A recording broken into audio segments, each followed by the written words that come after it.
What would you say you do here?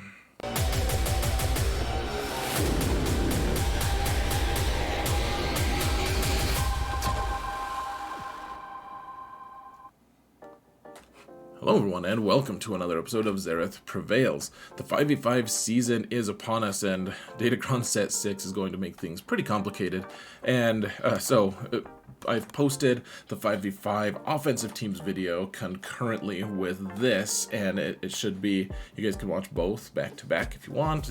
The link to that video is found in the video description, or you can wait to the end of this video. I'll be linking it there as well. You can just give it a quick little click, a little taparoo, and just keep in mind, folks, that I'll be posting a video of all my defensive teams for my alternate account, which has probably more approachable teams. I mean, it's still a kind of bigger account, but, you know, it stayed in Kyber 2 despite only having 2 Galactic Legends, always facing 5, 6, or sometimes 7 Galactic Legends myself, and yet I still managed to get a lot of wins, even in Kyber 2. So that should be posted on the morrow, and that should hopefully help a little bit if the teams that you see here are a little overwhelming and you don't have them. So that being said, let's get to the whoa madness. This is the game. Who let us into the guys? We're in the game. This is crazy. How? Just how, folks? How now, brown cow? Now here we go. We've got Jabba, and I mean, the thing that I've been preaching for a while, I think I'll be trying this on my alt once I do get Jabba on that account as well. I think Relic 9 on both Chrysanthemum and Jabba are really nice. The fallacy, or the problem with that, is that Chrysanthemum is, he's got that cool Datacron that boosts his protection. And so if you get him to Relic 9, which one is it? This isn't it. Is it this one?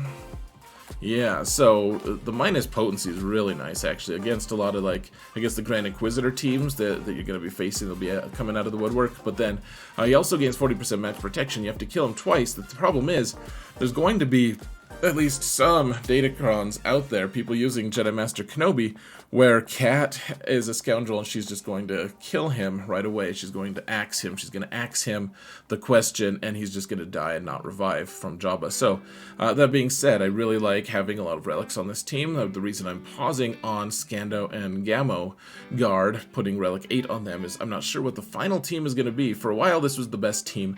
I'm curious to see what Embo is going to add to everything as well, and if he's going to replace Scando or Gammo, one way or another. Stay posted for that. But right now, this is one of the best defensive teams out there. Jedi Master Kenobi teams can really struggle on it, actually, though. That could just be because Embo is so ridiculous in Territory Wars, and I'm curious to see what 5v5 is going to bring for this team. There's also a really good Datacron for Jabba, which is also why it's a good defensive team. Just stack them up with defense and keep rolling, folks. No pun intended. Sorry, Jabba, about the rolls.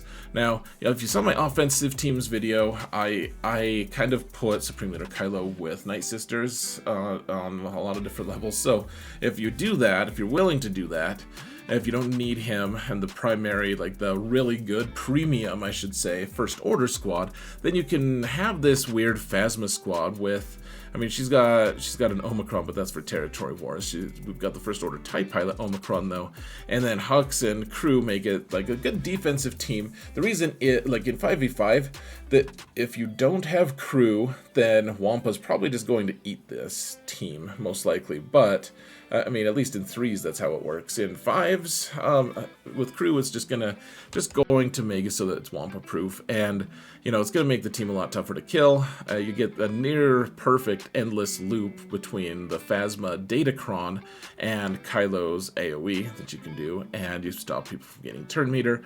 With Hux, this team can be pretty good on defense if you don't have the right team to counter it. Rey is going to be weird. Now, IPD is going to factor into a lot of our considerations here, guys, because when he dies with his Datacron, if you have the level, you have to get him Relic 7, and I realize not a lot of people are going to do this, but if you want to use Imperial Probe Droid at Relic 7, like in 3v3 it was kind of awkward because he was a third of the team.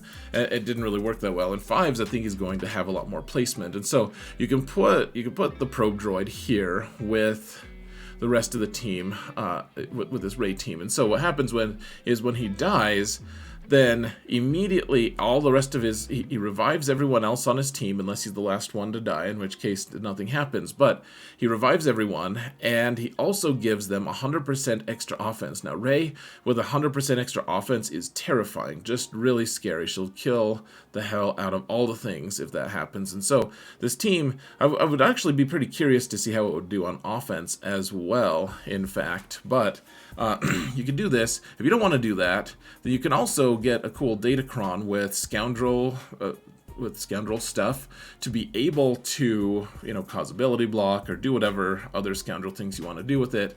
Ben is still pretty good here, but, Bando is like non-essential on some levels lately, and so he's kind of good. He'll keep Queel and IG alive for longer than they should. Meanwhile, Rey is going to be ramping and doing stupid things. You have a healing immunity from Ben and from Bando. From Bendo. It's not the Bendu. There's all kinds of bend over things that'll help your opponent bend over for you. But Rey on defense is like, this team is, I don't know. It's like it's not unstoppable, but it's fairly obnoxious. And then if you want, you can have a Jedi training Rey team for offense. I didn't show you guys that team on offense, but you could have a Jedi training Rey team with all the good characters. Like, we're not using any of those characters here, so. That's also an appeal to this team as well. Now, Lord Vader could, if you don't want to use IPD with Rey, then you could put IPD with Lord Vader.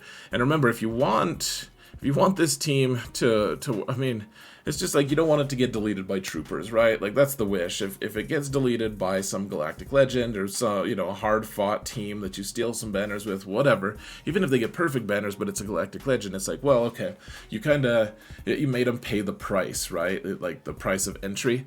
Now, this team with IPD, IPD on defense will start with 0 protection, so immediately once he takes damage, he'll go and nuke someone, which will boost everyone's offense by a ton, and then once he goes, then it's going to trigger Maul's frenzy, and then Canderous is going to go once Lord Vader, like, it's just a whole big mess once IPD goes. So I've seen people be able to trooper this. It makes the team a lot more problematic. I would say that if you don't have some kind of mechanic to make this team go first. Now, the other thing would be you put like a 20% Datacron, a 20% speed Datacron, and make Darth Vader the weakest. If he goes first, then he'll do his AoE. Canderous will get a bunch of turn meter because of all those dots, and he'll be able to go and trigger Maul a couple times, and hopefully make it trooper proof if you can make your Darth Vader pretty fast and the weakest on the team. You don't necessarily need IPD here, but IPD is pretty nice as well because he's just gonna blow himself up. He'll get a bonus turn almost immediately once he takes any damage if you have the right droid cron on him. And then Lord Vader with 100% offense is also fairly terrifying, not to mention Maul. You're gonna kill a Maul, guys. The only problem, of course, you don't get 2 teams out of this. You don't get a Maul team and a Lord Vader team, and you have to use your IPD here. It's still kind of appealing. This team on offense is actually pretty interesting. If IPD blows himself up, Lord Vader's gonna ramp faster, in theory. So, let's see. Jedi Master Kenobi is, I don't know, I'd like to put this like pretty crap squad with him, guys, just because, you can see. Gosh, I'm at the limit of how many squads I'm allowed to make. That is a little bit scary to make too many videos, folks. I'll stop. No, I won't. But, gosh, I just put IG-88 to Relic 9 from Relic 7. Poor Cat is still like, why don't I get it? I'm like, you're good enough, damn it. Same with you, Mace. But here's the thing, guys. You want Jedi Master Kenobi. If you want this Qui-Gon team, which, I don't know, it seems like more and more people are getting good at it, about defeating it. The problem being, of course, you just have to make your Cam and Anakin crazy fast, and your Qui-Gon. All 3 of them want to be faster than your opponent's Echo, if possible, because the Echo's going to just give his whole teams to like way too much turn meter to be able to for this team to survive. So you end up having to make them really fast. Remember, Ki-Adi Mundi gets plus 80 speed. So he's going to be 380 because he gets the leadership, he gets his Zeta because they're all Galactic Republic, and then he gets his stance for plus 20. Jedi Anakin and Qui-Gon each get 60. Well, so do Snips and Qui-Gon, and General Kenobi, but Anakin, so he's going to be 372. So this team actually outspeeds my own Bad Batch. On offense, you guys saw that my Echo is 370 speed. Let's see, so he's 367, so I guess Qui-Gon would be a little bit slower. I know I need to speed him up. I don't remember. That's pretty slow for where I'm at in the top 20-ish. But this team is pretty obnoxious, guys. I would highly recommend using it with Extreme Prejudice if you can. But if you do, well, with Extreme Prejudice on defense, so you don't know if you're doing it with Prejudice or if you're just like kind of blandly just having it sit there without Prejudice. You just don't know. It might just have Pride and not Prejudice. No clue. But the thing is, if you want to make this squad, which I mean, I've said in other videos, like I haven't had a squad print wins this consistently on both accounts. For me, I run this on my alt as well. I haven't had any squads print wins for me at the rate this one does. This one is just crazy. People underestimate it to their own demise. Especially the really nice thing to add to this team though is Snips and Kenobi. These two really make the team really strong. I mean, if you're gonna run this team, I'd invest in them. The problem being then, of course, Jedi Master Kenobi is pretty nerfed, and if you need to kill like Jabba, then maybe you need to actually use these guys on offense or something. But the thing is, Kenobi needs to have a second tank. Mace is not a sufficient enough tank. You're going to start getting some really weird comps that people are going to just be able to bypass Windu and just snipe out your cat right away, and you don't want that, obviously. Like that is anathema. And so Plo Koon is a good, he's a decent tank. Like, yeah, I've used Clone Wars Chewie just for the meme, but I think at this point Plo Koon at Relic 7 is probably going to do better than Clone Wars Chewie at Relic 5 for me. So he's there. He's 7. He should be 8 because of ship things. But yeah, this team is kind of funny because I guess they are mostly Jedi at this point. But if you put Clone Wars Chewie with this team, it's not. So that team still does good on defense, guys. This team will still require a Galactic Legend to counter it. It'll just be a higher percentage counter rate. There's not really an off-meta counter that I know of that's going to beat this very consistently, at least, folks. So that's how I split them. The General Skywalker team, 501st, you just want we're in a day and age where you can have a ton of defense or protection on this team, and you just make them so obnoxiously tanky that people don't want to deal with it. And it's the gift that keeps giving, because Skywalker, once he stands up, replenishes all of his protection. So make him really tanky, and he just keeps getting all of that protection back, and it's a nightmare for your opponent. You can get some holds against a lot of teams that are traditionally just destroy this. The Commander Luke team, man, I mean, it'd be nice on offense as well, of course. Probably keep it for offense a few times, but this team is actually decent on defense, especially with the absolute crazy barrage of offense that Han gets with the Datacron that lets him take a bonus turn after his first basic, and the same with all of these. After they do the first basic, then they get to go again immediately, and this team just goes. So, well, the rest of the team, I say the rest of the team, but it's only Scoundrels, so it's only Han and Chewie, so my bad on that. But you can also use a Commander Luke Kron, or a Droid Kron, to go with C-3PO or Chewpio. This team can be really strong on defense. Put a lot of defense on them as well, or a lot of like crit damage, because Han just goes nuts. He gets like 3 turns in a row, and Chewie assists every time, so does Chewpio, and C-3PO's there doing his passive thing. He's whining in the background. You just can't hear it over the sound of the awesome that Han Solo is producing. So it's all pretty cool. On defense, of course, you just see someone just like so-and-so is attacking your squad, and you're like, do. It's like elevator music. But if you're on offense, this team is going to be a lot of fun. And so on offense, don't take it for offense, put it on defense, because this is a defense video, guys. Now, this is how I split my 2 Sith Empire teams. I don't really know. So I don't have the HK Kron. If you have the Kron for HK, get him Relic 7, obviously, but then you can make him the weakest, And if you give him the 20% turn meter cron, he's going to go and fear everyone with his AoE first, which is fairly obnoxious. And then, I mean, I think the combo that I like the most here, though, is Darth Revan with Savage and Malak. So you don't typically want to put another tank with Savage on defense, because hitting Savage is annoying, because it does a lot of things for the Savage team, and you don't want to give your opponent another option of who to hit. You're like, oh, well, cool, like if Sith Empire Trooper's there, for instance, then I'll hit Sith Empire Trooper and not let them have all the bonuses from me hitting Savage. But Malak is another one. It's like, well, you don't want to hit Malak because you'll get feared if you crit him, and so having that combo of tank is pretty nice. You make your opponent take a pretty tricky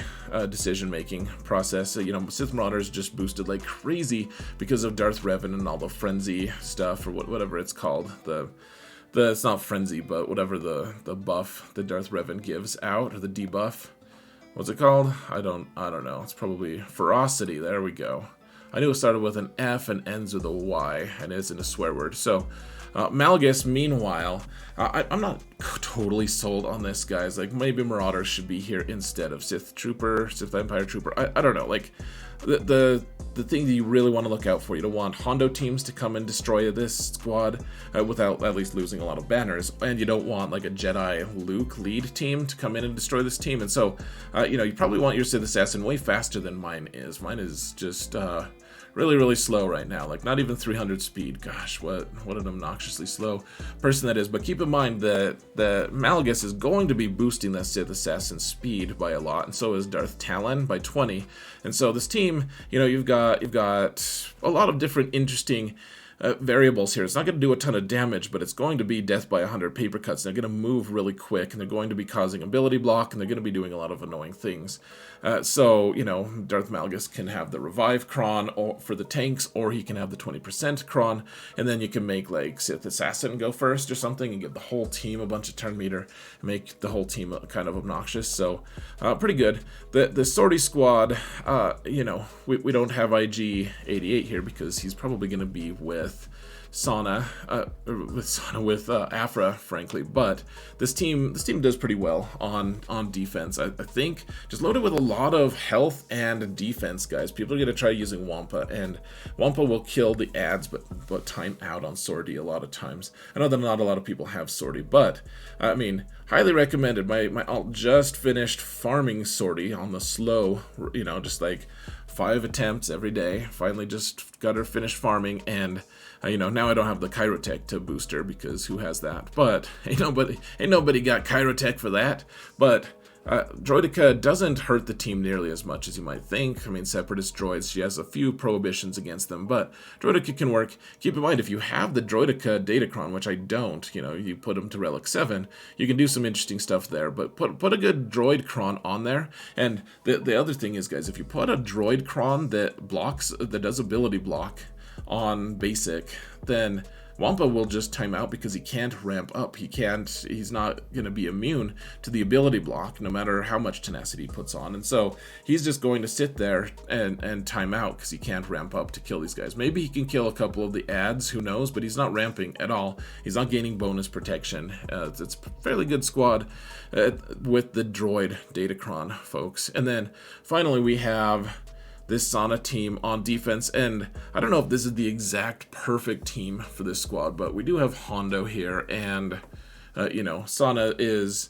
some interesting stuff. Like she boosts those tanks a lot, she makes the tanks really strong, and by the time you kill those tanks, then probably Bad Batch just destroy this. Though, I think that Hondo actually, I've seen a few snapshots of people just getting destroyed by Hondo. In fact, I think Hondo does more work for you than you might think. At least in 3v3. I'm curious to see how it is in 5v5. Like, I wouldn't... This isn't a team that I would say is great on defense. I just wanted to give you guys another option. Like Hondo does change the equation a little bit, because once he gets to 50 stacks... And these other guys are finally gone. Sabine goes really well with Sana, I think. And I don't know, once Hondo gets ramped up with his Datacron, then I don't know, you can at least exact a toll on someone, and if they don't have enough teams, if they've already used Bad Batch somewhere else, then this team is probably going to have at least a few legs. Probably going to annoy a lot of people this season, to be honest. So, what teams are you getting used? I'd be interested, folks, but I think we're out of time, so thank you all so much for watching, and remember that in all things, Xaereth prevails. Go watch that offense video, guys. It'll do you good. Offense does a body good. I hear.